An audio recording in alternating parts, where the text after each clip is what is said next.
بسم اللہ الرحمن الرحیم۔ شروع اللہ کا نام لے کر جو بڑا مہربان نہایت رحم کرنے والا ہے۔ السلام علیکم ورحمۃ اللہ وبرکاتہ۔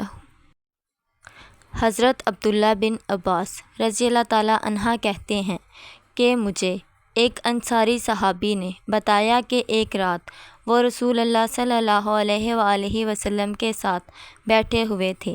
ایک ستارہ ٹوٹ کر گرا۔ رسول اللہ صلی اللہ علیہ وآلہ وسلم نے ان سے کہا، تم زمانہ جاہلیت میں کیا کہا کرتے تھے جب اس طرح کوئی ستارہ ٹوٹتا تھا؟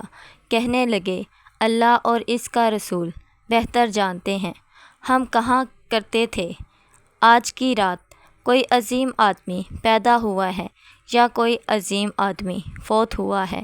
رسول اللہ صلی اللہ علیہ وآلہ وسلم نے فرمایا، یہ کسی کی موت یا زندگی کی وجہ سے نہیں ٹوٹتا۔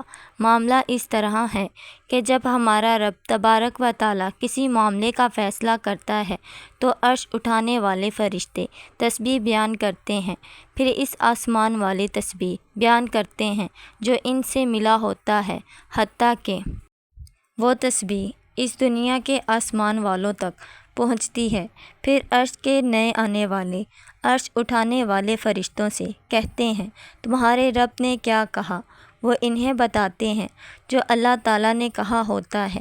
آسمان والے ایک دوسرے سے پوچھتے ہیں، حتیٰ کہ آسمان دنیا والوں تک یہ خبر پہنچتی ہے۔ یہ خبر جن سن لیتے ہیں اور دوستوں کو بتاتے ہیں، یہ ستارہ انہیں مارا جاتا ہے۔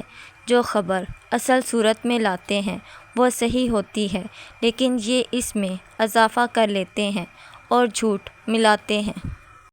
حضرت انس رضی اللہ تعالیٰ عنہ سے مروی ہے کہ ظلم تین قسم کے ہیں۔ ایک ظلم کو اللہ تعالیٰ نہیں چھوڑے گا، اور ایک ظلم کو بخش دے گا، اور تیسرا ظلم بخشا نہیں جائے گا۔ وہ ظلم جو بخشا نہیں جائے گا وہ شرک ہے جسے اللہ تعالیٰ معاف نہیں کرے گا، اور وہ ظلم جسے اللہ تعالیٰ بخش دے گا تو وہ یہ ظلم ہے جو بندہ اور اس کے رب کے درمیان ہے، اور وہ ظلم جسے چھوڑا نہیں جائے گا وہ بندوں کے ظلم ہے۔ اللہ تعالیٰ ایک دوسرے کو بدلہ لے کر دے گا۔